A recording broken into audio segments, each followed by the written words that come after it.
اور وہ وقت بھی قابل ذکر ہے جب ہم نے پہاڑ کو اٹھا کر صاحبان کی طرح ان کے اوپر معلق کر دیا اور ان کو یقین ہو گیا کہ اب ان پر گرا، اور کہا کہ جو کتاب ہم نے تم کو دی ہے اسے مضبوطی کے ساتھ قبول کرو اور یاد رکھو جو احکام اس میں ہیں، اس سے توقع ہے کہ تم متقی بن جاؤ۔ یہ اس وقت کا واقعہ ہے جب حضرت موسیٰ علیہ السلام ان کے پاس تورات لائے اور اس کے احکام ان کو سنائے، تو انہوں نے پھر حسب عادت ان پر عمل کرنے سے انکار اور اعراض کیا، جس پر اللہ تعالیٰ نے ان پر پہاڑ کو بلند کر دیا کہ تم پر گرا کر تمہیں کچل دیا جائے گا۔ بسم اللہ الرحمن الرحیم۔ السلام علیکم ورحمۃ اللہ وبرکاتہ۔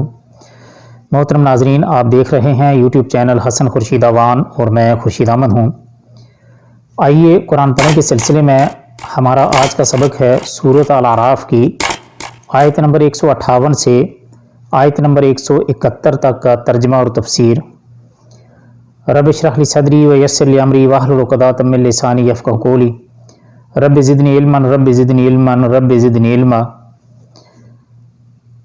الحمدللہ رب العالمین والصلاۃ والسلام علی سید المرسلین والعاقبۃ للمتقین۔ اعوذ باللہ من الشیطان الرجیم، بسم اللہ الرحمن الرحیم۔ قل یا ایہا الناس انی رسول اللہ الیکم جمیعا للذین لہ ملک السماوات والارض لا الہ الا هو یحیی ویمیت فآمنوا باللہ ورسولہ النبی الامی الذین یؤمن باللہ وکلماتہ واتبعوہ لعلکم تہتدون۔ اس آیت مبارکہ کا ترجمہ ہے، اللہ سبحانہ تعالیٰ فرماتے ہیں کہ آپ کہہ دیجئے کہ اے لوگو، یعنی نبی صلی اللہ علیہ وآلہ وسلم سے خطاب کر کے اللہ سبحانہ تعالیٰ فرما رہے ہیں کہ آپ کہہ دیجئے کہ اے لوگو، میں تم سب کی طرف سے اس اللہ کا بھیجا ہوا ہوں جس کی بادشاہی تمام آسمانوں اور زمین میں ہے، اس کے سوا کوئی عبادت کے لائق نہیں، وہی زندگی دیتا ہے اور وہی موت دیتا ہے، اور سو اللہ تعالیٰ پر ایمان لاؤ اور اس کے نبی امی پر جو کہ اللہ تعالیٰ پر اور اس کے احکام پر ایمان رکھتے ہیں، اور ان کی پیروی کرو تاکہ تم راہ پر آ جاؤ۔ یہ آیت بھی رسالت محمدیہ کی عالمگیر رسالت کے اثبات میں بالکل واضح ہے۔ اس میں اللہ تعالیٰ نے نبی کریم صلی اللہ علیہ وآلہ وسلم کو حکم دیا کہ آپ صلی اللہ علیہ وآلہ وسلم کہہ دیجئے کہ اے کائنات کے انسانوں، میں سب کی طرف اللہ کا رسول بنا کر بھیجا گیا ہوں۔ یوں آپ صلی اللہ علیہ وآلہ وسلم پوری بنی نوع انسانی کی نجات دہندہ اور رسول ہیں۔ اب نجات اور ہدایت نہ عیسائیت میں ہے، نہ یہودیت میں، نہ کسی اور مذہب میں۔ نجات و ہدایت اگر ہے تو صرف اسلام کے اپنانے اور اسے ہی اختیار کرنے میں ہے۔ اس آیت میں بھی اور اس سے پہلی آیت میں بھی آپ صلی اللہ علیہ وآلہ وسلم کو النبی الامی کہا گیا ہے۔ یہ آپ کی ایک خاص صفت ہے۔ امی کے معنی ہیں ان پڑھ، یعنی آپ نے کسی استاد کے سامنے زانو بطور شاگرد نہیں کیے، کسی سے کسی قسم کی تعلیم حاصل نہیں کی، لیکن اس کے باوجود آپ صلی اللہ علیہ وسلم نے قرآن کریم پیش کیا۔ اس کے اعجاز و بلاغت کے سامنے دنیا بھر کے خوش بیان عالم فاضل و عاجز آگے، اور آپ نے جو تعلیمات پیش کی ان کی صداقت و حقانیت کی ایک دنیا اعتراف کرتی ہے، جو اس بات کی دلیل ہے کہ آپ واقعی اللہ کے سچے رسول ہیں، ورنہ ایک ان پڑھ نہ ایسا قرآن پیش کر سکتا ہے اور نہ ہی ایسی تعلیمات بیان کر سکتا ہے جو عدل و انصاف کا بہترین نمونہ اور انسانیت کی فلاح و کامرانی کے لیے ناگزیر ہیں۔ انہیں اپنائے بغیر دنیا حقیقی امن و سکون اور راحت و عافیت سے ہمکنار نہیں ہو سکتی۔ وَمِن قوم موسیٰ أُمَّةٌ يَهْدُونَ بِالْحَقِّ وَبِهِ يَعْدِلُونَ، اور قوم موسیٰ میں ایک جماعت ایسی بھی ہے جو حق کے مطابق ہدایت کرتی ہے اور اسی کے مطابق بھی کرتی ہے۔ اس سے مراد وہی چند لوگ ہیں جو مسلمان ہو گئے تھے، عبداللہ بن سلام وغیرہ۔ وَقَطَّعْنَهُمُ اثْنَتَيْ عَشْرَةَ أَسْبَاطًا أُمَامًا وَأَوْحَيْنَا إِلَى مُوسَىٰ إِذِ اسْتَسْقَاهُ قَوْمُهُ أَنِ اضْرِب بِّعَصَاكَ الْحَجَرَ فَانبَجَسَتْ مِنْهُ اثْنَتَ عَشْرَةَ عَيْنًا قَدْ عَلِمَ كُلُّ أُنَاسٍ مَّشْرَبَهُمْ وَظَلَّلْنَا عَلَيْهِمُ الْغَمَامَ وَأَنزَلْنَا عَلَيْهِمُ الْمَنَّ وَالسَّلْوَىٰ كُلُوا مِن طَيِّبَاتِ مَا رَزَقْنَاكُمْ وَمَا ظَلَمُونَا وَلَٰكِن كَانُوا أَنفُسَهُمْ يَظْلِمُونَ۔ اور ہم نے ان کو 12 خاندانوں میں تقسیم کر کے سب کی الگ الگ جماعت مقرر کر دی، اور ہم نے موسیٰ علیہ السلام کو حکم دیا جبکہ ان کی قوم نے ان سے پانی مانگا کہ اپنے عصا کو فلاں پتھر پر مارو، پس فوراً اس سے 12 چشمے پھوٹ نکلے۔ ہر شخص نے اپنے پانی پینے کا موقع معلوم کر لیا، اور ہم نے ان پر ابر کا سایہ فگن کیا اور ان کو من و سلوہ، ترنجبین اور بٹیری پہنچائیں۔ کھاؤ نفیس چیزوں سے جو کہ ہم نے تم کو دی ہیں، اور انہوں نے ہمارا کوئی نقصان نہیں کیا لیکن اپنا ہی نقصان کرتے تھے۔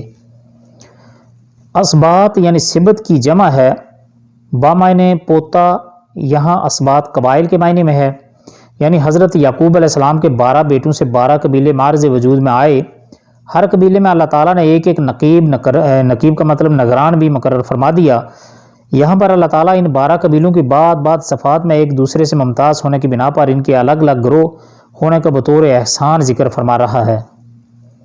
وَإِذْ قِيلَ لَهُمُ اسْكُنُوا هَٰذِهِ الْقَرْيَةَ وَكُلُوا مِنْهَا حَيْثُ شِئْتُمْ وَقُولُوا حِطَّةٌ وَادْخُلُوا الْبَابَ سُجَّدًا نَغْفِرْ لَكُمْ خَطِیئَاتِکُمْ سَنَزِیدُ الْمُحْسِنِینَ۔ اور جب ان کو حکم دیا گیا کہ تم لوگ اس آبادی میں جا کر رہو اور کھاؤ اس سے جس جگہ تم رغبت کرو، اور زبان سے یہ کہتے جانا کہ توبہ ہے، اور جھکے دروازے میں داخل ہونا، ہم تمہاری خطائیں معاف کر دیں گے۔ جو لوگ نیک کام کریں گے ان کو مزید برآں اور دیں گے۔ فَبَدَّلَ الَّذِينَ ظَلَمُوا مِنْهُمْ قَوْلًا غَيْرَ الَّذِي قِيلَ لَهُمْ فَأَرْسَلْنَا عَلَيْهِمْ رِجْزًا مِّنَ السَّمَاءِ بِمَا كَانُوا يَظْلِمُونَ۔ سو بدل ڈالا ان ظالموں نے ایک اور کلمہ جو خلاف تھا اس کلمہ کے جس کی ان سے سفارش کی گئی تھی، اس پر ہم نے ان پر ایک آسمانی آفت بھیجی اس وجہ سے کہ وہ حکم کو ضائع کرتے تھے۔ آیات میں جو باتیں یعنی 160 تا 162 آیات میں جو باتیں بیان کی گئی ہیں یہ وہ ہیں جو پارہ الف لام میم سورۃ بقرہ کے آغاز میں بیان کی گئی ہیں، وہاں ان کی تفصیل ملاحظہ آپ فرما سکتے ہیں۔ وَاسْأَلْهُمْ عَنِ الْقَرْيَةِ الَّتِي كَانَتْ حَاضِرَةَ الْبَحْرِ إِذْ يَعْدُونَ فِي السَّبْتِ إِذْ تَأْتِيهِمْ حِيتَانُهُمْ يَوْمَ سَبْتِهِمْ شُرَّعًا وَيَوْمَ لَا يَسْبِتُونَ لَا تَأْتِيهِمْ كَذَلِكَ نَبْلُوهُمْ بِمَا كَانُوا يَفْسُقُونَ۔ اور آپ ان لوگوں سے اس بستی والوں کا جو کہ دریائے شور کے قریب آباد تھے اس واقعہ کا حال پوچھیے جبکہ وہ ہفتہ کے بارے میں حد سے نکل رہے تھے، جبکہ ان کے ہفتہ کے روز تو ان کی مچھلیاں ظاہر ہو کر ان کے سامنے آتی تھیں، اور وہ ہفتہ کے دن نہ ہوتا تو ان کے سامنے نہ آتی تھیں۔ ہم ان کی اس طرح پر آزمائش کرتے تھے اس سبب سے کہ وہ بے حکمی کیا کرتے تھے۔ وَاسْأَلْهُمْ میں ہم ضمیر سے مراد یہود ہیں، یعنی ان سے پوچھئے۔ اس میں یہودیوں کو یہ بتانا بھی مقصود ہے کہ اس واقعے کا علم نبی کریم صلی اللہ علیہ وآلہ وسلم کو بھی ہے، جو آپ صلی اللہ علیہ وآلہ وسلم کی صداقت کی دلیل ہے، کیونکہ اللہ کی طرف سے وحی کے بغیر آپ صلی اللہ علیہ وآلہ وسلم کو اس واقعے کا علم نہیں ہو سکتا تھا۔ اس بستی کی تعین میں اختلاف ہے، کوئی اس کا نام ایلا، کوئی تبریہ، کوئی ایلیہ اور کوئی شام کی کوئی بستی جو سمندر کے قریب تھی بتلاتا ہے۔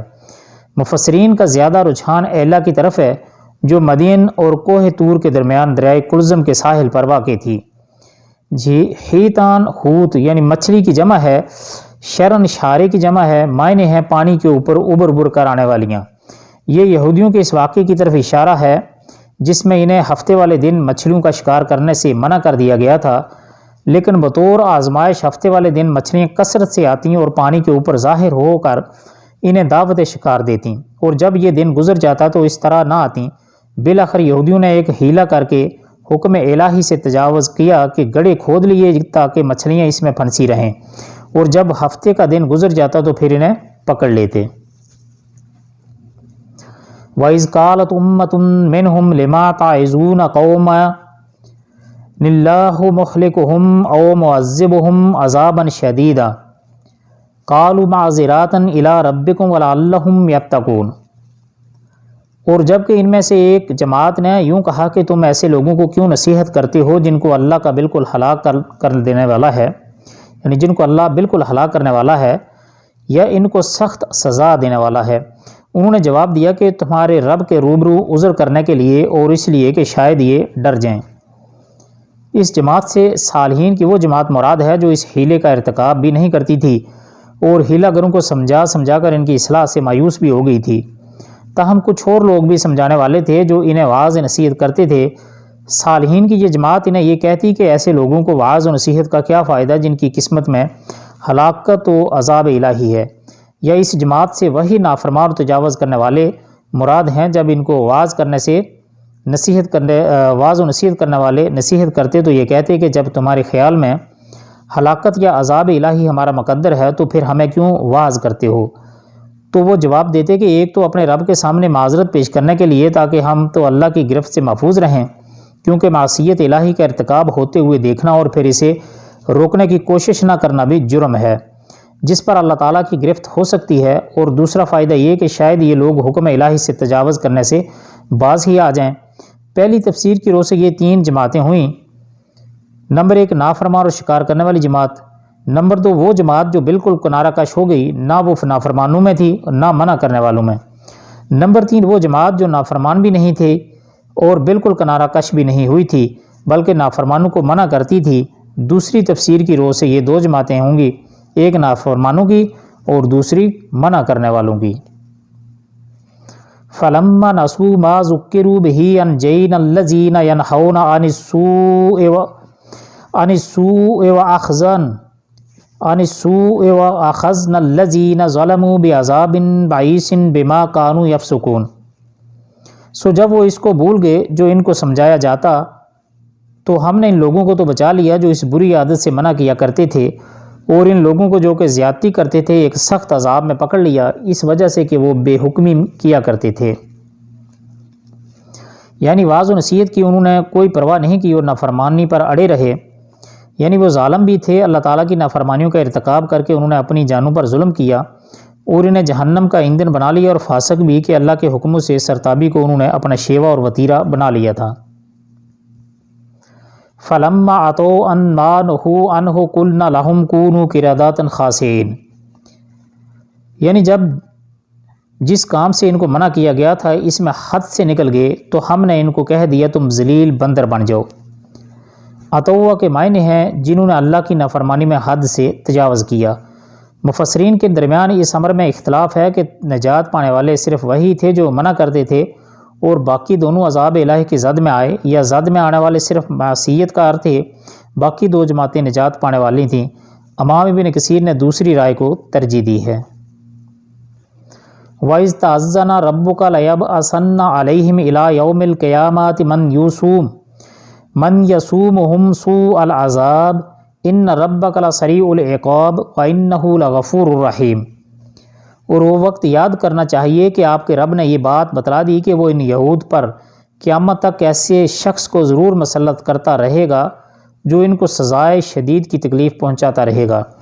بلا شبہ آپ کا رب جلدی ہی سزا دے دیتا ہے اور بلا شبہ وہ واقعی بڑی مغفرت اور بڑی رحمت والا ہے۔ یعنی وہ وقت بھی یاد کرو جب آپ کے رب نے ان یہودیوں کو اچھی طرح باخبر کر دیا یا جتلایا تھا، یعنی قسم کھا کر کے نہایت تاکید کی ساتھ اللہ تعالیٰ فرما رہا ہے کہ وہ ان پر قیامت تک ایسے لوگوں کو مسلط کرتا رہے گا جو ان کو سخت عذاب میں مبتلا رکھیں گے۔ چنانچہ یہودیوں کی پوری تاریخ اس ذلت و مسکنت اور غلامی اور محکومی کی تاریخ ہے جس کی خبر اللہ تعالیٰ نے اس آیت میں دی ہے۔ اسرائیل کی موجودہ حکومت قرآن کی بیان کردہ اس حقیقت کے خلاف نہیں ہے، اس لیے کہ وہ قرآن ہی کے بیان کردہ استثناء و حبل من الناس کی مظہر ہے جو قرآن حقیقت کے خلاف نہیں بلکہ اس کی موعد ہے۔ اس کی مکمل تفسیر کے لیے آپ سورۃ آل عمران کی آیت نمبر 112 کی تفسیر دیکھ سکتے ہیں۔ یعنی اگر ان میں سے کوئی توبہ کر کے مسلمان ہو جائے تو وہ ذلت و رسوائی سے بچ جائے گا۔ وَقَطَّعْنَهُمْ فِي الْأَرْضِ أُمَامًا مِّنْهُمُ الصَّالِحُونَ وَمِنْهُمْ دُونَ ذَلِكَ وَبَلَوْنَهُمْ بِالْحَسَنَاتِ وَالسَّيِّئَاتِ لَعَلَّهُمْ يَرْجِعُونَ۔ اور ہم نے دنیا میں ان کی مختلف جماعتیں کر دیں، بعد ان میں نیک تھے اور بعد ان میں اور طرح کے تھے، اور ہم ان کو خوش حالیوں اور بدحالیوں سے آزماتے رہے، شاید باز آ جائیں۔ اس میں یہود کے مختلف گروہوں میں بٹ جانا، ان میں سے بعد کے نزدیک ہونے کا ذکر ہے، اور ان دونوں طریقوں سے آزمائے جانے کا بیان ہے کہ شاید وہ اپنی حرکتوں سے باز آ جائیں اور اللہ کی طرف رجوع کریں۔ فخلف من بعدهم خلف وارثوا الكتاب يأخذون عرض هذا الأدنى ويقولون سيغفر لنا وإن يأتهم عرض مثله يأخذوه ألم يؤخذ عليهم ميثاق الكتاب أن لا يقولوا على الله إلا الحق ودرسوا ما فيه والدار الآخرة خير للذين يتقون أفلا تعقلون۔ پھر ان کے بعد ایسے لوگ ان کے جانشین ہوئے کہ کتاب کو ان سے حاصل کیا، وہ اس دنیا فانی کا مال متاع لے لیتے اور کہتے ہیں ہماری ضرور مغفرت ہو جائے گی، حالانکہ اگر ان کے پاس ویسا ہی مال متاع آنے لگے تو اس کو بھی لے لیں گے۔ کیا ان سے اس کتاب کے اس مضمون کا عہد نہیں لیا گیا کہ اللہ کی طرف سے بجز حق بات کے اور کسی بات کی نسبت نہ کریں، اور انہوں نے اس کتاب میں جو کچھ تھا اس کو پڑھ لیا، اور آخرت والا گھر ان لوگوں کے لیے بہتر ہے جو تقوی رکھتے ہیں، پھر کیا تم نہیں سمجھتے؟ خلف یعنی لام پر فتح کے ساتھ اور اولاد سالک، اور خلف بسکون اللام نالائق اولاد کو کہتے ہیں۔ اردو میں بھی ناخلف کی ترکیب نالائق اور اولاد کے معنی میں ہی مستعمل ہے۔ ادنا دنوں قریب سے ماخوذ ہے، یعنی قریب کا مال حاصل کرتے ہیں جسے دنیا مراد ہے، یا یہ دناعت سے ماخوذ ہے جس سے مراد حقیر گرا پڑا مال ہے، مطلب دونوں سے اس دنیا کے مال و متاع کے حرص کی وضاحت ہے۔ یعنی طالب دنیا ہونے کے باوجود مغفرت کی امید رکھتے ہیں، جیسے آج کل کے مسلمانوں کا بھی حال ہے۔ اس کے باوجود وہ اللہ کی طرف جھوٹی باتیں منسوب کرنے سے باز نہیں آئے، مثلا وہی مغفرت کی بات جو اوپر گزری ہے۔ اس کا ایک دوسرا مفہوم مٹانا بھی ہو سکتا ہے، جیسے درست ریح الاثار، ہوا نے نشانات مٹا دیے، یعنی کتاب کی باتوں کو مٹا ڈالا، محو کر دیا، یعنی ان پر عمل ترک کر دیا۔ والذین یمسکون بالکتاب واقاموا الصلاۃ انا لا نضیع اجر المصلحین، اور جو لوگ کتاب کے پابند ہیں اور نماز کی پابندی کرتے ہیں، ہم ایسے لوگوں کو جو اپنی اصلاح کریں ثواب ضائع نہ کریں گے۔ ان لوگوں میں سے جو تقوی کا راستہ اختیار کر لیں، کتاب کو مضبوطی سے تھام لیں، جس سے مراد اصلی تورات ہے، اور جس پر عمل کرتے ہوئے نبوت محمدی پر ایمان لے آئیں، نماز وغیرہ کی پابندی کریں، تو اللہ ایسے مصلحین کو اجر ان کا ضائع نہیں کرے گا۔ اس میں ان اہل کتاب کا سیاق سے یہاں بطور خاص یہود کا ذکر ہے، جو تقوی، تمسک یا کتاب اور اقامت صلاح کا اہتمام کریں، اور ان کے لیے آخرت کی خوشخبری ہے۔ اس کا مطلب یہ ہے کہ وہ مسلمان ہو جائیں اور رسالت محمدیہ پر ایمان لے آئیں، کیونکہ اب پیغمبر آخر الزمان حضرت محمد مصطفیٰ صلی اللہ علیہ وآلہ وسلم پر ایمان لائے بغیر نجات اخروی ممکن نہیں ہے۔ وَإِذْ نَتَقْنَا الْجَبَلَ فَوْقَهُمْ كَأَنَّهُ ظُلَّةٌ وَظَنُّوا أَنَّهُ وَاقِعٌ بِهِمْ خُذُوا مَا آتَيْنَكُمْ بِقُوَّةٍ وَاذْكُرُوا مَا فِيهِ لَعَلَّكُمْ تَتَّقُونَ۔ اور وہ وقت بھی قابل ذکر ہے جب ہم نے پہاڑ کو اٹھا کر صاحبان کی طرح ان کے اوپر معلق کر دیا، اور ان کو یقین ہو گیا کہ اب ان پر گرا، اور کہا کہ جو کتاب ہم نے تم کو دی ہے اسے مضبوطی کے ساتھ قبول کرو، اور یاد رکھو جو احکام اس میں ہیں، اس سے توقع ہے کہ تم متقی بن جاؤ۔ یہ اس وقت کا واقعہ ہے جب حضرت موسیٰ علیہ السلام ان کے پاس تورات لائے اور اس کے احکام ان کو سنائے، تو انہوں نے پھر حسب عادت ان پر عمل کرنے سے انکار اور اعراض کیا، جس پر اللہ تعالیٰ نے ان پر پہاڑ کو بلند کر دیا کہ تم پر گرا کر تمہیں کچل دیا جائے گا، جس سے ڈرتے ہوئے انہوں نے تورات پر عمل کرنے کا عہد کیا۔ بعد کہتے ہیں کہ رفع جبل کا یہ واقعہ ان کے مطالبے پر پیش آیا جب انہوں نے کہا کہ ہم تورات پر عمل اس وقت کریں گے جب اللہ تعالیٰ پہاڑ کو ہمارے اوپر بلند کر کے دکھائے، لیکن پہلی بات زیادہ صحیح معلوم ہوتی ہے، واللہ عالم بالصواب۔ یہاں مطلق پہاڑ کا ذکر ہے، لیکن اس سے قبل سورہ بقرہ آیت نمبر 63 اور آیت نمبر 93 میں دو جگہ اس واقعہ کا ذکر آیا ہے، وہاں اس کا نام صراحت کے ساتھ کوہ طور بتلایا گیا ہے۔ محترم ناظرین، آئیے قرآن پڑھے کے سلسلے میں یہ تھا ہمارا آج کا درس۔ اللہ تعالیٰ سے دعا ہے کہ اللہ تعالیٰ اسے قبول عام فرمائے، اللہ تعالیٰ ہمیں قرآن پاک کو صحیح سمجھ کر پڑھنے اور اس پر عمل کرنے کی بھی توفیق عطا فرمائے، اللہ تعالیٰ اسے خالص اپنی رضا کے لیے لکھ لے، اور ہمیں اللہ تعالیٰ ریاکاری سے محفوظ فرمائے۔ آپ سب کے قیمتی وقت کا بہت بہت شکریہ۔ آپ دیکھ رہے تھے یوٹیوب چینل حسن خورشید اعوان۔ آپ سے گزارش ہے کہ اگر آپ نے ابھی تک ہمارے چینل کو سبسکرائب نہیں کیا تو چینل کو سبسکرائب کر لیجئے اور گھنٹی کے بٹن کو دبا کر آل پر ضرور کلک کر لیجئے تاکہ ہر آنے والی ویڈیو اب تک بر وقت پہنچتی رہے۔ ملتے ہیں انشاءاللہ اگلی ایک ویڈیو میں، تب تک کے لیے اللہ حافظ، اپنا خیال رکھیے گا اور ہمارے اس چینل کا بھی فی امان اللہ۔